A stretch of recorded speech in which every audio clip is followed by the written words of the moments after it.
మా గురించి కొంచెం చెప్పండి. మీకున్న పరిచయ క్రమం కావచ్చు. మీరేమవుతారు? బావ అవుతారా? మాకి బావ అవుతాడు. మాకి ఇప్పుడు వచ్చి మాట్లాడింది లేదు. మాకి ఇప్పుడు ప్రజలు గురించి తిరుగుతున్నాడు, కానీ మా కోసం కాదు. అంటే పార్టీలకు పోయిన తర్వాత ఎప్పుడన్నా బయటకు వచ్చిన తర్వాత చుట్టుపక్కల ఏమైనా కలిసిండా దళంతో పాటు? నాకు కలవట్లేదు నాన్న, అసలు కలవలేదు. అస్సలే కలవట్లేదు. ఒకసారి 6 సంవత్సరాలు అవుతుంది కలిసింది కటిపిల్లలు పోయినప్పుడు. మాట్లాడేటప్పుడు ఇప్పుడు మీరు ఏం పని చేస్తున్నారు, మీకు మంచిగా అనేస్తున్నదా, ఏమైనా మీరు మంచిగా బతుకుతున్నారా ఏంటా అదే అడిగిండు. అందరు ఇంటి కాడ మంచిగా ఉన్నారా లేరా? ఇంటికి అయితే రాలేదు. ఇంటికి రాలేదు. ఎక్కడ కలిసాడు? బయట ఎక్కడ కలిసాడు? బయట కలిసిండు, అడవుల్లో కలిసాడు. బాగానే ఉన్నాడు అప్పుడు కలిసినప్పుడు? మీరు బాగానే ఉన్నాము. బాగానే ఉన్నాడు. ఇప్పుడు ఈ ఎన్కౌంటర్ లో ఇడ్మా భార్య రాజే తెలుసా మీకు? తెలుసు తెలుసు. ఎక్కడ ఉంటుంది రాజే? ఇక్కడ ఈ చుట్టుపక్కల ప్రాంతమేనా? ఇక్కడ కూడా వచ్చేది అది. వచ్చేదా? అవును. అంటే మీ క్యాస్ట్ అయినా? మీ కులం? బాకులమే, ఎస్టీ. అంటే వాళ్ళిద్దరు పరిచయం పార్టీలు ఒకేసారి పోయారా లేకుంటే తదుపరి పరిచయం అయింది వాళ్ళకి? మరి నాకు కండ్లు తిరుగుతున్నానా. సో మొత్తానికైతే ఇప్పుడు హిడ్మా ఎన్కౌంటర్ తర్వాత పోలీసులు ఏమంటారు ఇక్కడికి వచ్చి? ఇడమా ఎన్కౌంటర్ అయిన పోలీసులు ఇక్కడ వచ్చి చెప్పట్లేరు ఇంకా. ఇప్పుడు ఇడమా చనిపోతే పోయింది, కానీ మీకేంటి అంత ఆలోచన అని చెప్తారు ఎవరు. కానీ గవర్నర్ ఈ ప్రాంతం నుంచి మావోయిస్టులుగా బారసదేవ్ ఎవరు? బారసదేవ ఇక్కడ కాదు, ఒయ్యిపారా. తెలుసా నీకు బారసదేవ? తెలుసు. ఇడ్మా తర్వాత ఇప్పుడు ఆయనే గెరిల్లా నడిపించే పార్టీ అధినేతగా ఉన్నాడు. నాకేం తెలుసు, అలాంటి సంగతి మాకు తెలియదు కదా. మేము వాళ్ళకి కలవము. మమ్మల్ని నక్సలైట్లో మీ కుటుంబం నుంచి ఎవరైనా చేరారా? మా కుటుంబం నుంచి ఇంకా ఇక్కడ నుంచి మడవల దగ్గర నుంచి ఎవరు చేరట్లేదు. కుటుంబం నుంచి? మా కుటుంబం, మా బిడ్డ ఉంది. నా బిడ్డ, సొంత బిడ్డ ఉంది. పార్టీలకు ఎందుకు పోవాలి? ఇడమా చనిపోయాడు కదా, ఎన్కౌంటర్ అయిన కాడ అది కూడా ఉంది.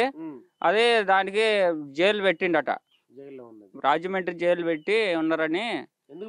ఇంట్లో నుంచి ఎందుకు పారిపోవాల్సి వచ్చింది? ఇంట్లో నుంచి నేను ఈ పని చేయకుండా నీవు పిల్లలతోటి ఆడి ఆడి ఇప్పుడు తినటానికి కుదరదు కదా, ఏదైనా పని చేస్తే మనకి డబ్బు అయినా అవుతుంది, ఏది ఈ తినటానికి ఒక ముద్ద దొరుకుద్ది అని చెప్పి ఒక చెంప నేను కొట్టాను. దాని తర్వాత అది ఏటో మనకి తెలియకుండా ఉరికింది. నేను చుట్టాల దగ్గర పోయిందని నేను ఆలోచించుకున్నా.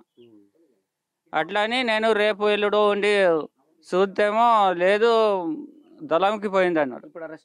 ఇప్పుడు అరెస్ట్ అయింది. ఇడ్మా దళంలోనే ఉండేదా? ఇడమ దళంలోనే ఉండేది. మామ కదా, మామయ్య అని. అదే 3 సంవత్సరాలు అయింది. 3 సంవత్సరాలు అయింది. బిడ్డను వెళ్ళి చూడవా మరి? రాజమండ్రి జైలుకి వెళ్తావా?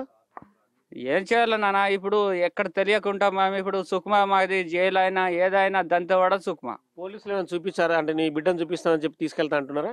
లేదు చెప్పట్లేరు. మేము కాసేపు ఉండి అప్పుడు కానీ వెళ్తే మంచిగా అవుతుంది. ఇప్పుడు మంచిగా ఉందా లేదా, ఇప్పుడు సంపర్కం ఉంది. ఇప్పుడు సిలిండర్ అయిన వాళ్ళు ఉన్నారు సారు, సిలిండర్ ఉండేటోళ్ళు మళ్ళీ చెప్తున్నారు ఏం కాదు నీ బిడ్డ ఉంది కానీ నువ్వంతా కంగారు పడకు, వస్తే వస్తావు కానీ ఇక్కడ కలిసి ఫోన్ చేసి రమ్మంటాడు. ఏ వయసులో ఇడ్మా వెళ్ళాడు పార్టీకి ఇక్కడ నుంచి? ఈ వయసు వెళ్ళాడు కానీ మాకు అంత తెలియదు. 17 అట్లా, 17, 18. ఎందుకు వెళ్ళాల్సి వచ్చిందని దానికి ఏం చెప్తారు కారణం? దానికి వాళ్ళు ఆడుకుంటాడనట్టు ఇప్పుడు దళం వచ్చి నేర్పిందిగా. ఇప్పుడు మనకి ఇలాంటి సమస్యలు ఉన్నాయి, మనము ఇట్లా ఉద్యోగం చేస్తేనే మనకి మంచిగా అనిపిస్తుంది. మనం ఇప్పుడు అడవి మన భూములు అన్ని సామ్రాజ్యవాదులు, సమ్మతవాదులు ఇలాంటి వాళ్ళు లాగి మనకంత భూమి ఇవ్వకుండా చేసుకుంటారని ఆలోచించి ఇది చెప్తే వాడు ఆలోచించి వెళ్ళిపోయాడు. మాకు కూడా ఏం చదువుకున్నాడు? వాళ్ళు ఇక్కడ చదివింది లేదు నాన్న, వాళ్ళు ఇక్కడ అన్నారకే ఆమెకే ఇప్పుడు మాత్రలు ఇక్కడ చదివి అక్కడే చదివాడు పార్టీలో. ఇక్కడ చదవట్లేదు. 5వ తరగతి చదువుకున్నాడు అంటారు. ఇక్కడ 5వ తరగతి లేదు, ఇక్కడ 5వ తరగతి లేదు, ఏం లేదు. ఇప్పుడు 2వ తరగతి ఏమో ఇక్కడ చదువుకుంది. ఇక్కడ చదివింది లేదు. మేమంతా మొత్తం ఒక్కసారి చదివిన వాళ్ళు మేమే. ఇప్పుడు మామూలుగా మీరంతా రోజువారీ కూలీ చేస్తే మీ పంటలు పండించుకుంటే ఎంత డబ్బు వస్తుంది మీకు? మాకి పంటలు పండిస్తే మాకు తినటానికి మేము అమ్మట్లేదు. అమ్మేది ఒక 2,000, 3,000 అంతే అంతే. ఇప్పుడు బండి తోటే దున్నేస్తాం కదా, బండికి ఒక 10, 12 వేలు పోతాయి. మాకేముండదు, మాకు లాభం రావట్లేదు. దానివల్లే మేము గరీబు మాకు ఇప్పుడు పేద రైతు గోచిగుడ్డలు పెట్టుకొని ఈ భూములు సంపాదించారు మా తల్లి తండ్రి. ఇప్పుడు మేము ఇదొకటి అదొకటి చేసి పాయింట్లు చెడ్డలు ఈ నిక్కర్లు ఏంటి మేము పెట్టుకుంటున్నా కానీ వాళ్ళకున్నావు గోపి. నేను కూడా వాళ్ళతోటి చదువుకున్నాను కానీ నేను 5వ చదువుకుంటున్నాను. నీ వయసు ఎంత ఇప్పుడు? నా వయసు ఇప్పుడు 40 నడుస్తుంది నాన్న, 40 నడుస్తుంది. సో మొత్తానికైతే ఎంత సాదా సీదా జీవితాలు అర్థం చేసుకోవచ్చు మనం. ఇటు మా సొంత అన్న ఎన్నో అన్న మోయ ఎంత ఎన్నో అన్న 3వ అన్న. ఎంతమంది వీళ్ళు అక్క చెల్లెలు అన్నదమ్ములు? నలుగురు అన్నదమ్ములు, 4 అక్క చెల్లెండ్లు ఉన్నారా? వాళ్ళంతా ఉన్నారా? వాళ్ళంతా ఉన్నారు. ఇప్పుడు 2 తమ్ముళ్ళు చనిపోయారు. ఈ మోయ ఉన్నాడు, ఇంకెవరు ఉన్నారు? ఇప్పుడు ఇడమ ఉండేడుగా, ఇడమ చనిపోయాడు, 3 మొత్తం అయ్యారు. ఈడొక్కడు. అక్క చెల్లెండ్లు 4 ఉన్నారు. సో మొత్తానికైతే హిడ్మా మామూలుగా మనం ఫోటోలు చూస్తున్నా వాళ్ళ అన్న మోయాని చూస్తే కనుక ఎంత డిఫరెన్స్ మనకు కనిపిస్తుంది. ఎంతో బక్క చిక్కిపోయి వాళ్ళ బ్రతుకు తెరువునే ఏదో సాదా సీదాగా చిన్న భూమిలో వరి పండించుకొని వచ్చే డబ్బులతో సాదా సీదా జీవనం కనిపిస్తారు. కనీసం వాళ్ళకి వేసుకోవడానికి కూడా బట్టలు కూడా సరిగా లేని స్థితి. ఖచ్చితంగా ప్రభుత్వాలు ఇవన్నిటిని కూడా అబ్జర్వ్ చేయాల్సిన అవసరం కనిపిస్తుంది. ఆదివాసీ గ్రామాలు కానీ గిరిజన బ్రతుకులు కానీ వాళ్ళ బతుకులు ఎనడం కోసం ప్రభుత్వాలపై పోరాటం చేస్తున్నా కూడా కానీ వాళ్ళ జీవితాలు ఇంకా కూడా మెరుగు కావాల్సిన అవసరం కనిపిస్తుంది. ఇప్పటికీ వీళ్ళ ఇంట్లకు కరెంటు లేదు. సాయంత్రం 6 అయితే చిమ్మ చీకటి. ఏదో కిరోసిన్ దీపంతో వాళ్ళు అదే దీపంలో వండుకోవాలి, అదే దీపంలో తినాలి.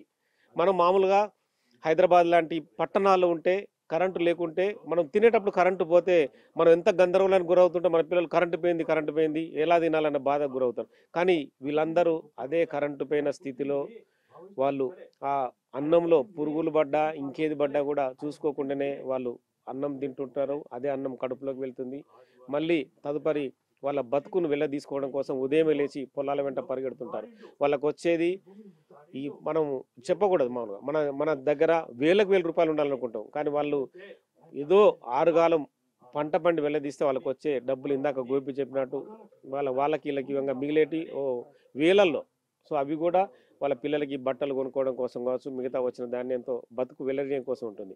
కానీ ఇప్పుడు పూవర్తి గ్రామం అయితే భారతదేశంలో ఒక మోటివేటెడ్ గ్రామంగా వెలుగుతుందని చెప్పి ఖచ్చితంగా వీళ్ళైతే చెప్తున్నారు. మరి వాళ్ళ ఆశల ప్రకారం ఖచ్చితంగా ఈ గ్రామం కూడా ముందుకెళ్ళాలని చెప్పి మనం కూడా ఆశిద్దాం. విత్ కెమెరామెన్ సంతోష్, పూవర్తి గ్రామం, సుక్మా జిల్లా, ఛత్తీస్గఢ్ రాష్ట్రం. Nagesh, big TV signing off. For more videos like this, subscribe Big TV channel.